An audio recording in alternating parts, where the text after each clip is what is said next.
الله وبركاته. أعزائي متابعين قناة البازل السياسي، أرجو من السادة المشتركين في القناة تفعيل زر الجرس ويدوسوا لايك وشيروا الفيديو علشان ينتشر، وللسادة الغير مشتركين في القناة هم يشتركوا. مسلسل مشاكل اللاجئين وقلة الأدب اللي بتحصل منه. في فيديو انتشر امبارح على السوشيال ميديا، هو أكتر من فيديو، بس في فيديو منهم انتشر على السوشيال ميديا لشخص مصري بيأكل في مدينة الإسكندرية في المعمورة، بيأكل كلاب مصرية وكلاب مطعمة وواخدة رقم اللي هي بتبقى متعلق فيها البلاستيكة اللي في الودن اللي بتبقى معقم، كلب معقم يعني، وكان بيأكل الكلاب. فظهر شخص سوري كان له مشاكل قبل كده، كان في مشكلة قبل كده معاه، وظهر على السوشيال ميديا ان هو عنده مطعم في مدينة الإسكندرية، والراجل ده كان أذى سيدة مصرية بتسكن فوق المطعم، شقتها فوق المطعم، وعامل المدخنة بتاعته وزيوته ودنيته بتطلع عليها والحرارة والكلام ده كله بالمخالفة للاشتراطات الأمنية وخلافه، وكان عاوز يشتري منها شقتها بالعافية واتخانق مع الست. ده الراجل السوري بيتخانق مع الست المصرية في البيت المصري في المدينة المصرية في الدولة المصرية. يعني بجاحة أكتر من كده مفيش. يعني اللي أنا أعرفه إن أي أجنبي لما بيبقى موجود جوه دولة بيحاول إن هو يتجنب المشاكل مع حد أو مع أولاد الدولة دي، لأن معروف إنك في أي دولة في الدنيا لو أنت عملت مشكلة مع ابن الدولة طبيعي جدا ان حكومة الدولة او شرطة الدولة بتنحاز شوية لصاحب الارض، فما بالك بقى لما يكون معاه حق. يعني انا النهاردة لما ببقى في اي دولة اجنبية كانت، طبيعي ان الانحياز ولو عاطفيا بيبقى لابن البلد عني انا. فتخيل بقى ان يكون ان ابن البلد ده هو اللي ليه حق والمعتدي هو الغريب، ايه اللي ممكن يحصل؟ طيب عموما الراجل ده حصلت منه مشاكل كتير، الراجل السوري ده، ومش عارف ازاي الراجل ده لغاية دلوقتي ما اتحاكمش وما اترحلش. ايه اللي مدي الراجل ده الجرأة الغريبة دي؟ ليه ظهر يعني ولا ايه؟ ما اناش فاهم. ليه ظهر في الحكومة المصرية في الدولة المصرية ولا ايه؟ لانها حاجة غريبة. الراجل ده اعتدى على الست المصرية ولسه موجود وفاتح محله عادي، اعتدى على راجل مصري او كان بيتهجم على راجل مصري بياكل كلاب ورمى الاكل بتاع الكلاب، والفيديوهات موجوده على السوشيال ميديا، بس انا مش عاوز احط الفيديوهات على الفيديو بتاعنا ده علشان ما ازودش او الوقت ما يطولش. انما حضراتكم ممكن تدوروا على الفيديوهات بتاعت الاعتداءات دي، موجوده على السوشيال ميديا، يعني ما هياش حاجه مستخبيه يعني. طيب النهارده الحكومه المصريه لاهداف سياسيه ما انا لا اعلمها بتتعامل شويه بحنيه مع الجماعه الاجانب، وبالذات الجنسيه السوريه والجنسيه السودانيه. طيب بالنسبه لنا احنا كشعب، احنا خلاص عرفنا ما عدناش عايزين لا سوري ولا سوداني في البلد. طيب بالنسبه ولا يمني ولا ليبي، هو مصر كتير برضه. عموما فما عدناش عاوزين الجنسيات اللي بتيجي عندنا وبتضايقنا في ارضنا وفي بلدنا وفي بيتنا. يعني انا لو ما كنتش هاخد حقي جوه ارضي وجوه بلدي وفي بيتي هاخده فين؟ اذا ما كنتش هرتاح واعيش مرتاح جوه ارضي وجوه بلدي وجوه بيتي هرتاح فين؟ اذا ما كانتش الحكومه بتاعتي هي اللي تبقى مسنداني ضد اي حد في الدنيا. ما هي الحكومه دي شغلانتها ايه؟ الحكومه دي شغلانتها ان هي بتراعي مصالحي قانونيا طبعا، بتراعي مصالحي وبتحميني في حاله من ان اي حد يعتدي عليا. طيب دلوقتي السوريين والسودانيين جوه الاراضي المصريه بيعتدوا على الشعب المصري. يبقى لازم في تحرك من الحكومة المصرية ومن الدولة المصرية ومن أجهزة الأمن المصرية لضبط الجماعة دول وترحيلهم بره البلد. ولازم يبقى في توجه من الدولة المصرية لترحيل الأجانب، لأنهم كتروا قوي، بقوا كتير قوي، بقوا كتير زيادة عن اللزوم. كتروا وبيأثروا عليا اقتصاديا، وبيأثروا عليا في تركيبة سكاني، وبيأثروا عليا اجتماعيا، وبيأثروا عليا تأثير كبير ومن اتجاهات كتير.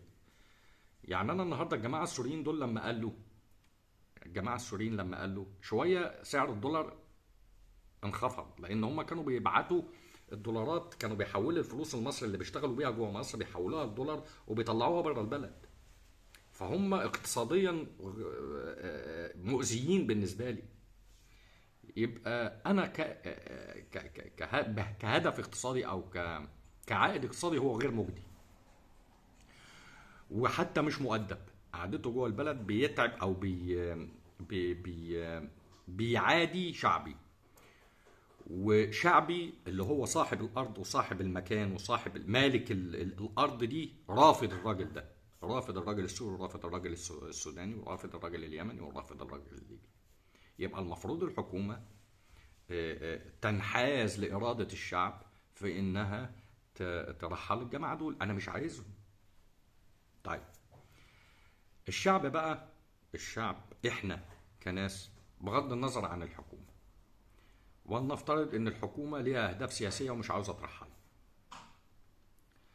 إحنا كشعب بقى نفرض الترحيل ده بنفسنا بإيدينا. إزاي؟ الراجل السوري والراجل السوداني لو ملقاش حد يشتري منه ويبيع له، لو ملقاش وسيلة مواصلات توصل، لو ملقاش خدمات، لو ملقاش تعامل كويس، حلو الكلام، لو ملقاش حد يأجر له شقة،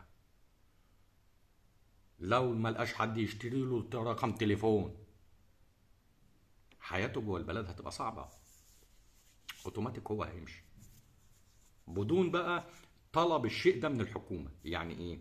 الحكومة ممكن لأهداف سياسية، أهداف سياسية معينة مش عاوزة تنفذ الحكاية دي سياسيا رسميا، عايزة ان الناس دي تطلع بره البلد. وده الأقرب لفكري، لأن هو الحكومة بتضيق عليهم في موضوع الفيز والكلام ده كله، وبترفع التعريفة، وبتخلي اشتراطات الإقامة أصعب. فده معناه إن الحكومة مش رغباهم، بس الحكومة مش عايزة تعمل، مش عاوزة تمشيهم بأسلوب عنيف، هي عايزة تمشيهم بأسلوب سياسي لطيف، من غير ما تقول له مش اطلع بره.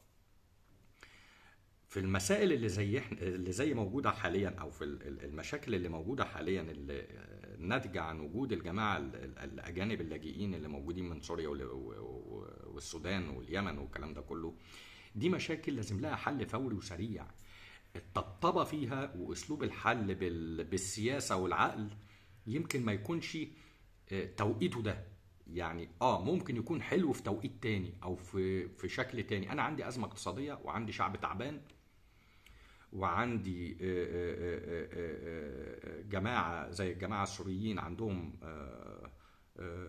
ارهابيين وعندهم مشاكل كتير، بغض النظر عن الموضوع الاقتصادي وموضوع ان شعبي اصلا مش عايزه كفرد كشخص عادي، هم امنيا خطر عليا. فانا ما عنديش رفاهيه ان انا اطلعه بالراحه. لازم الحكومة تشوف، ده من وجهة نظري، لازم الحكومة ان هي تدور ازاي تخرج الجماعة دول بره البلد باسلوب اكثر عنفا. لان الاسلوب السياسي اللطيف الظريف ده مع الجماعة دول مش نافع. يعني اوروبا لما حبت تخرج السوريين منها، من المانيا ومن السويد والنرويج وخلافه، ما ابتدتش تضيق عليه في موضوع الاقامات والكلام ده كله. هو قال له امشي اطلع بره، حطوا. تركيا حطتهم في اقفاص حديد وطلعتهم، حطتهم في اقفاص حديد، اقفاص من اللي بتحط فيها الحيوانات المفترسه، حطتهم في اقفاص حديد وطلعتهم. فالحلول السياسيه البسيطه او الناعمه مع دول مش نافعه. لان هم قبل ما يعملوا كده الدول الاوروبيه زي المانيا وخلافه، قبل ما يعملوا موضوع ان هم يرحلوهم بالقوه الجبريه، يعني حاولوا معاهم بالاسلوب السياسي واللطيف والظريف. انما الجماعه دول جماعه لازقه، ما بيطلعوش ما بيمشوش، هو مطرح ما لزق لزق خلاص مش ماشي. عفوا. فاكتشفوا الجماعه الاوروبيين ان التعامل معاهم بالسياسه واللين والكلام ده كله ما بيجيبش نتيجه، فلازم يتعامل معاه باسلوب الاجبار. امشي اطلع بره، واللي يمسكه يحطه في قفص حديد ويمشيه زي تركيا كده. انما الاسلوب طب امشي، طب انا هرفع من عليك الغرامات علشان تمشي، طب انا هعمل، طب انا هسوي، طب انا هعمل لك، طب انا هوفر لك وسيله مواصلات توديك لسوريا، طب انا هعمل ده، كل ده اغراءات للي اصلا عايز يمشي، انما هم من اساسه مش عايزين يمشوا. يعني الحكومه لما تسهل خروج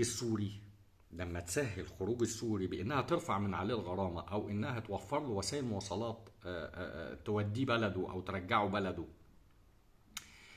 ده يكون حل ناجع وسليم. لما يكون السوري ده انا مزنوق في مصر ويا عيني وعاوز اسافر سوريا بس مش عارف، مفيش طيران بين مصر وسوريا، مفيش اسلوب ان انا اطلع من مصر اطلع بيه على سوريا، فصعب ان انا امشي من مصر، او اصلا انا عليا فلوس ونفسي اروح سوريا بس انا مش قادر اروح عشان معيش فلوس علشان خاطر ادفعها غرامات للفتره اللي انا قعدتها جوه البلد اللي هي حق الدوله، الفترة اللي أنا قعدتها جوه البلد من غير ما أجدد إقامات، من غير فيز ومن غير أي ورق وكلام من ده.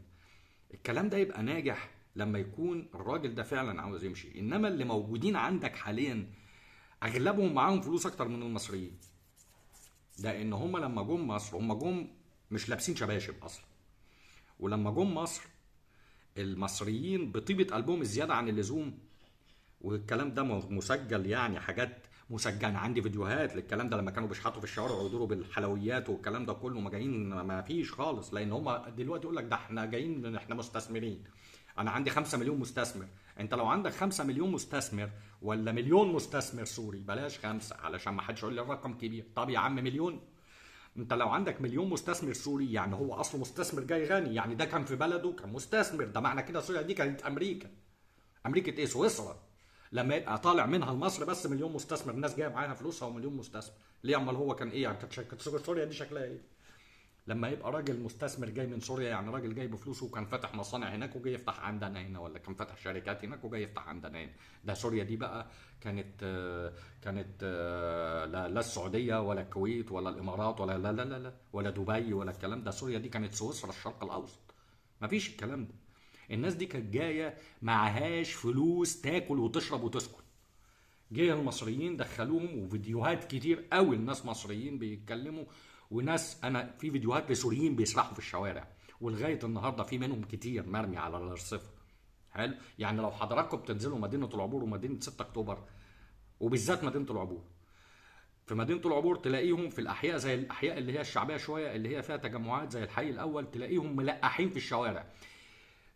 انا كنت في مدينه العبور وبصيت لفيت في الحي الاول، لقيت ان معمول مدهون بالسبراي على المحلات اللي فاتحينها السوريين، امر اغلاق واخد رقم، والمحلات مفتوحه. تصالحوا بقى ما تصالحوش الله ورسوله اعلم، ما دورتش فيها. بس الجماعه دول لا، بقوا حاجه صعبه قوي، ولازم يبقى في تحرك. اذا ما كانش في تحرك من الدوله لازم الشعب يتحرك. لا تأجر لسوري شقة، ولا تشتري من سوري أكل ولا شرب ولا قطع غيار ولا أي حاجة. تتعاملش مع السوري في أي شيء تماما لغاية لما هو أوتوماتيك يسيب البلد ويمشي، لأنه ما عندوش حل تاني. ما هو كده حاله هيقف، فهيسيب البلد ويمشي. هو اللي مقعده في البلد إنه بيكسب منها. هو مش قاعد في البلد حبا في البلد ولا حبا في سعادتك، هو قاعد في البلد لأنه بيكسب فلوس من البلد. مصر بالنسبة له دولة خليج بيكسب منها فلوس، جايين شحاتين وبقى معاهم فلوس، فطبيعي مش عاوز يسيب المكان اللي بيكسب منه فلوس ويروح دوله كل يوم والتاني اسرائيل بتخش تضربها يعني، وبعدين ما فيهاش لا كهرباء ولا ميه ولا بتاع، ولو فيها كل يوم بتقطع، وهم طوائف في بعضهم وكل شويه عمالين يتخانقوا مع بعض. فهو مش عاوز يسيب الاستقرار ويسيب الدوله الكويسه الجميله الحلوه ويروح لدوله تانية اللي هي دولته، اللي هي عايزه حد يوقفها على رجليها ويقومها. هو ما عندوش استعداد انه يوقف دولته على رجليها، هو عنده استعداد يوقف جيبه على رجليه. فهو اهم حاجه بالنسبه له المكسب. فالمكسب موجود في الدوله المصريه، طب انا اسيبها وامشي ليه؟ فالراجل اللي زي كده الاجراءات اللي انت بتقدمها له علشان ما يدفعش الغرامه، او علشان خاطر يقدر يسافر عن طريق الاردن او خلافه، دي اجراءات غير ذات جدوى، يعني ما لهاش لازمه لسبب بسيط، لان هو مين اساسه مش عايز يمشي. ان شاء الله يا رب تقول له امشي بس هديك فلوس، هو مش هيمشي، هو قاعد عايز يقعد. ارجو من الحكومه المصريه ان يكون في تحرك سريع، وارجو من الشرطه المصريه ان الفيديوهات دي يتحقق فيها، والنائب العام المصري. يعني انا من خلال الفيديو ده بقدم بلاغ للنائب العام المصري بالتحقيق في القضيه بتاعه الراجل بتاع المعموره في اسكندريه اللي اتهجم عليه راجل سوري، وبالتحقيق في الموضوع بتاع كان في واحد عنده مقله لب، دي من الحاجات برضه. بيتكلم ان في 4 5 شباب سوريين كانوا موجودين عنده بيشتروا لب، وهم بيتكلموا مع بعض، فبيكلموا بعض بيقول له ده فلان الفلاني المصري مصري كلب ومش عارف ايه وبتاع. فالراجل بيكلمه بيقول له مصري كلب؟ ده انت قاعد فين؟ قال له في مصر. قال له يعني انت بتشتم الدوله اللي انت قاعد فيها؟ قال له لا ده احنا بنهزر. قال له بتهزر؟ بتشتم في الدوله؟ ده احنا يا ابني الاكل والشرب والسكن غلى علينا بسبب ان انتوا موجودين، ده انتوا عاملين لنا ازمه ومستحملينكم وشايلينكم فوق دماغنا، تقوم تشتمونا؟ قال له انا مش هبيع لك. وهو ده التصرف السليم. ومش لازم ان انت تقع في موقف زي كده علشان، او تسمع واحد سوري بيقول كلام زي ده علشان تقول انا مش هبيعه ومش هشتري منك. ما انت بتشوفه على الفيديوهات وبتشوفه في السوشيال ميديا وبتشوفه في كل حته، مش شرط ان يكون الموقف معاك انت شخصيا. فانت لازم كل مواطن مصري بيتعامل مع سوري يوقف تعامل معاه لغايه لما الناس دي تسيب البلد وتمشي. لازم يسيب البلد ويمشي. عاملين مشكله في البلد، عاملين مشكله في البلد. طيب انت النهارده لو البلد دي غرقت وباظت انت هتروح فين؟ هتبقى زي السوري. ما تسمحش الواحد لاجئ اجنبي يجي يدمر بلدك ويمشي. ما هو برضو بعد ما هيدمرها، لو البلد دي وقعت السوري هيسيبها ويمشي، خلاص ما عادش فيها مصلحه. بس بعد ما تكون انت كمان خلاص ما انتش لاقي حته تقعد فيها، خد شنطتك وامشي انت كمان، دور على بلد تقويك.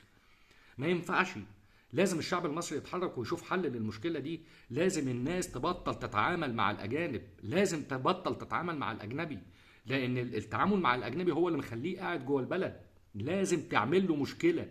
المشكله ان انت ما تخليه قعدته مش غير مريحه، لا عارف يسكن ولا عارف يشتري ولا يبيع ولا. فالراجل هيسيب بعضه ويمشي، هياخد بعضه ويمشي، هيقعد في بلد ما هواش عارف يتحرك فيها ليه. ولازم الحكومه المصريه تدور لي على الفيز والاقامات والكلام ده وتفتش عليهم في الشوارع والمحلات. يعني مثلا احنا قلنا في 6 اكتوبر والعبور، يعني انت عندك السوريين دول موجودين في 6 اكتوبر والعبور، اكتر منطقتين في مصر كلها موجود فيها سوريين، ودمياط نفس الحكايه فيها سوريين برضه. انا ليه الحكومه المصريه ما بتفتشش على الجماعه السوريين دول؟ يعني الله اعلم، جايز تكون بتفتش، بس انا ما اظنش، ما اعتقدش ان كل اللي موجودين في العبور و6 اكتوبر ودمياط، المحلات اللي موجوده دي محلات مرخصه وموافقه كل الاشتراطات الامنيه، والناس اللي شغاله فيها دي معاها تصاريح عمل، والراجل ورقه كله قانوني. ما اظنش. الناس دي لازم تتحاسب. الناس دي لازم تتحاسب. المصري لو خالف القانون جوه مصر بيتحاسب، يبقى الراجل الاجنبي لما يخالف القانون المفروض يتحاسب الضعف، لانه اجنبي مش ابن البلد. يعني انا لو غلطت ابويا يعاقبني.